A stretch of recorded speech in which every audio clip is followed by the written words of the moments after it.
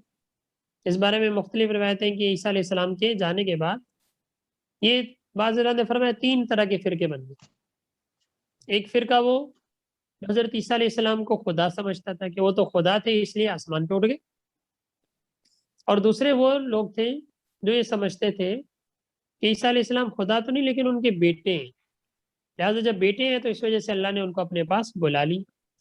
اور کچھ سچے مسلمان تھے جو سمجھتے تھے کہ نہیں ایسا نہیں ہے، بلکہ وہ اللہ تعالیٰ کے بندے تھے عیسیٰ علیہ السلام، اور اللہ تعالیٰ نے ان کو آسمان پر اٹھا لیا اور دوبارہ وہ تشریف لائیں گے یا جو بھی سلسلہ ان کا ہوگا۔ تو یہ جو باقی تیسرے فرقے والے بچ گئے تھے، تو یہ وہ لوگ ہیں جو کہ یہاں کہا گیا فآمنت الطائف، اور جو 2 فرقوں والے تھے وکفرت الطائفہ، کہ وہ لوگ کافر ہو گئے یا منکر ہو۔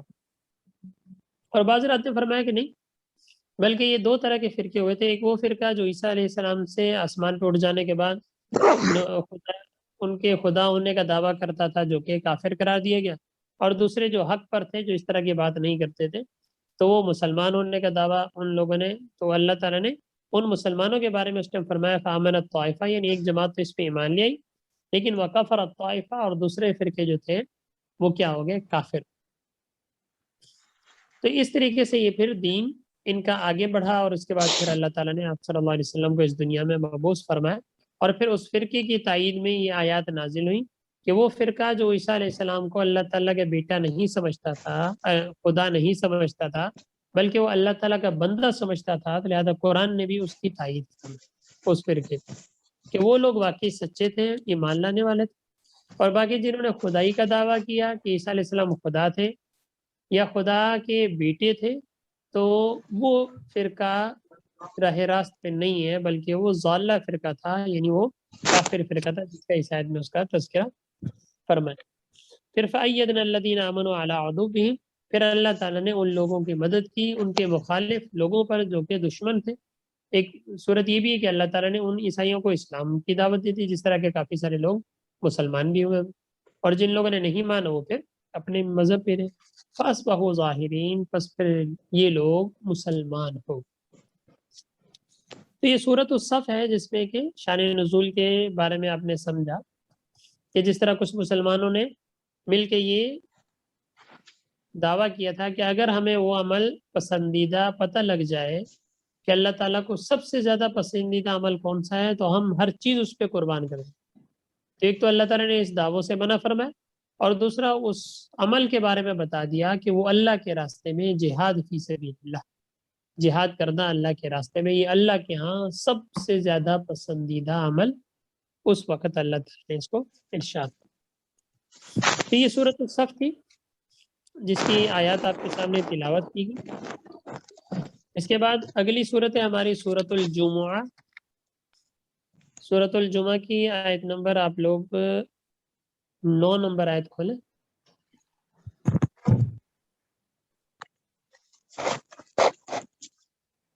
منیر بھائی آپ کا اسپیکر کھلا ہوا ہے.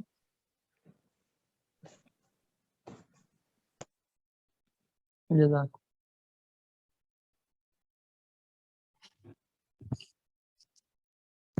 اس کے بعد سورۃ الجمعہ ہے، کیونکہ اس میں جمعے کا تذکرہ ہے تو اس کی آیت دیکھیں، آیت نمبر 9 ہم پڑھیں گے، پھر اس کی تشریح میں آتے ہیں 9، 10، 11.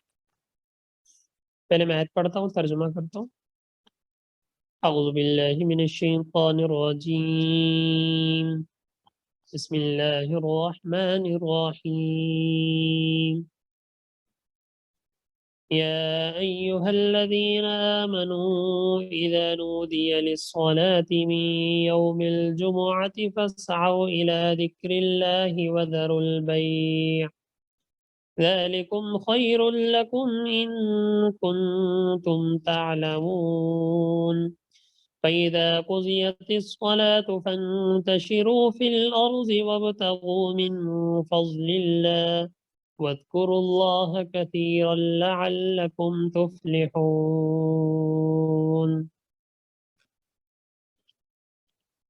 پہلے ترجمہ دیکھ لیں. یا ایھا الذین آمنوا، اے ایمان والو، اذا نودی للصلاۃ، جب نماز سے مراد نماز جمعہ، جب نماز جمعہ کے لیے پکارا جائے، من یوم الجمعہ، جمعے کے دن، فاسعوا الی ذکر اللہ، تو اللہ کے ذکر کی طرف لب کو دوڑو، وذروا البیع، اور بے کو چھوڑ دو، ذالکم خیر لکم، یہ تمہارے حق میں بہتر ہے، ان کنتم تعلمون، اگر تم اس بات کو جانتے. فَإِذَا قُضِيَتِ الصَّلَاةُ، پھر جب نماز پوری ہو جائے، فَانْتَشِرُوا فِي الْأَرْضِ، تو زمین میں منتشر ہو جاؤ یعنی پھیل جاؤ، وَابْتَغُوا مِنْ فَضْلِ اللَّهِ، اور اللہ کے فضل کو تلاش کرو، وَاذْكُرُوا اللَّهَ كَثِيرًا، اور اللہ کو کثرت سے یاد کرو، لَعَلَّكُمْ تُفْلِحُونَ، شاید کہ تم پر رحم کیا جائے. یہ سورۃ الجمعہ کی آیت نمبر 9 اور 10 آپ کے سامنے تلاوت اور ترجمہ ہوئی، جس میں اللہ تعالیٰ نے جمعے سے متعلق ایک خاص حکم کو بیان فرمایا. جمعہ کا دن ہمارے مسلمانوں کے لیے بڑا محترم دن ہے. اسی دن میں اللہ تعالیٰ نے زمین و آسمان کو جب پیدا فرمایا تھا تو اسی جمعے کے دن اللہ تعالیٰ نے اس کی تکمیل فرمائی. اسی دن حضرت آدم علیہ السلام کی پیدائش ہوئی، ان کو اسی دن جنت میں اتارا گیا. تو اسی دن کی مناسبت سے مسلمانوں کے ہاں جمعے کا دن مبارک تصور کیا جاتا ہے. اور آپ صلی اللہ علیہ ان آیات کے نازل ہونے سے پہلے بھی مدینہ منورہ میں جو دستور تھا وہ یہ تھا کہ جمعے کو یہ لوگ ایک خاص اہتمام فرمایا کرتے تھے کہ سارے جمع ہوتے تھے، مجمع ہوتا تھا. تو اسی سے متعلق پھر اللہ تعالیٰ نے یہ فضیلت والا دن بھی بیان فرما دیا، اور مسلمان اس دن جمعے کے دن جمع بھی ہوتے ہیں. اور جمعے کی فرضیت کچھ نمازوں سے باقی نمازوں کے علاوہ، کہ جس طرح باقی نمازیں وہ تنہا تو ادا کی جا سکتی ہیں، لیکن جمعے کی نماز تنہا انسان ادا نہیں کر سکتا. باقی نمازیں ایسی ہیں کہ اگر 2 آدمی مل جائیں جماعت ہو سکتی ہے، لیکن جمعے کی نماز ایسی ہے کہ یہ پوری جماعت جب تک نہ ہو، کم از کم امام کے علاوہ 2-3 آدمی نہ ہو، جب تک جماعت کا اطلاق نہ ہو اس ٹائم تک جمعے کی نماز نہیں پڑھی جا سکتی۔ اور اسی طریقے سے جمعہ جو ہے یہ شہر والوں پہ فرض ہے، قصبات والوں پہ فرض ہے، گاؤں والوں پہ فرض وغیرہ نہیں ہے۔ تو اس طریقے سے جمعے کی نماز کے کچھ الگ سے احکامات ہیں، اسی لیے اس آیت میں اس کی خاص تاکید بھی بیان فرمائی کہ ایمان والو، جب جمعے کے لیے ندا دی جائے، پکارا جائے، اور نماز کے لیے کس طرح پکارا جاتا ہے؟ اذان سے۔ تو جمعے کی جب اذان ہو جائے، جمعے کے دن جب جمعے کی اذان ہو جائے، فَسْعَوْا إِلَىٰ ذِكْرِ اللَّهِ، تو اللہ کے ذکر کی طرف متوجہ ہو جائے۔ ذکر سے مراد یہاں پہ نماز، کہ اللہ کی نماز کی طرف متوجہ، اور دوڑنے سے مراد یہاں توجہ حاصل کرنا، کہ جس طرح انسان کسی خاص چیز کی طرف توجہ جب کر لیتا ہے تو باقی چیزوں سے دھیان ہٹ جاتا ہے۔ تو اسی طریقے سے اللہ نے فرمایا کہ جب جمعے کی اذان ہو جائے تو باقی سب چیزوں سے توجہ ہٹا کے جمعے کی نماز کی طرف متوجہ۔ وزر البیع، اور فروخت، خرید و فروخت کو چھوڑ دو۔ بے کے اطلاق ویسے دونوں پہ ہوتا ہے، لیکن یہ خریدنے سے منع چھوڑ دو، مطلب جب خریدنے والا کوئی، یعنی کوئی بندہ بیچنے والا نہیں ملے گا تو خود ہی خریدار بھی نہیں آئے گا، اور چونکہ خریدار تو زیادہ ہوتے ہیں، بیچنے والے کم لوگ ہوتے ہیں، دکانیں کم ہیں، تو لہذا اگر دکانیں ہی بند ہو جائیں تو ایسی صورت میں کوئی خریدار ہی نہیں، جب خریدار نہیں ہے تو خرید و فروخت ہی نہیں۔ اور بالاتفاق یہاں پہ جمہور نے کہ یہاں خرید و فروخت سے مراد صرف خرید و فروخت نہیں ہے بلکہ ہر کام اس میں شامل، باقی چیزیں بھی شامل ہیں، زراعت بھی شامل ہے، کوئی اور چیز بھی شامل ہے، آپ کی نوکری بھی شامل ہے، آپ کی دیگر چیزیں بھی شامل ہیں، اینی ون کوئی بھی کام ہے، سب چیزوں سے ممانعت، کہ جب جمعے کی اذان ہو جائے سوائے جمعے کی طرف متوجہ ہونے کے اب کوئی اور کام مسلمانوں کے لیے جائز نہیں، سب کو چھوڑ دو۔ وذروا البیع ذالکم خیر لکم ان کنتم تعلمون، اسی میں تمہارے لیے بہتر ہے اگر تم اس بات کو سمجھتے۔ اور پھر اگلی آیت میں کیا فرمائے؟ فَإِذَا قُضِيَتِ الصَّلَاةُ، جب جمعے کی نماز مکمل ہو جائے، فَانْتَشِرُوا فِي الْأَرْضِ، اب زمین میں پھیل جاؤ، فَانْتَشِرُوا پھیل جاؤ، فَانْتَشِرُوا فِي الْأَرْضِ وَابْتَغُوا مِنْ فَضْلِ اللَّهِ، اب اللہ کا رزق، اللہ کا فضل تلاش کرو۔ تو اسی بارے میں مفسرین نے فرمایا کہ جب اللہ نے فرمایا کہ جمعے کے بعد اب تجارت کرو، تو جمعے کے بعد کی تجارت میں اللہ نے بڑی برکت رکھی، کہ جمعے سے پہلے سب خرید و فروخت بند کر دو، جیسے جمعے کی ندا ہو، جمعے کی اذان ہو، خرید و فروخت بند، دکانیں بند، کاروبار بند، نوکری بند، ہر چیز بند، اب اللہ کے ذکر کی طرف، نماز کی طرف متوجہ۔ اور جب جمعے کی نماز سے فارغ ہو جاؤ، اب اللہ کے فضل کو تلاش کرو، اب اللہ تعالیٰ اس کاروبار میں مت۔ بزرگوں کا، اکابرین کا یہی طریقہ رہا کہ جمعے کے بعد کافی سارے حضرات، صحابہ، تابعین، کہ جمعے کی نماز کے بعد تجارت میں مشغول ہوتے تھے، کیونکہ اللہ نے وعدہ فرمایا ہے کہ اللہ تعالیٰ اس کاروبار میں برکت، تو لہٰذا جمعے کے بعد کا وقت بڑا قیمتی ہے کاروبار کی۔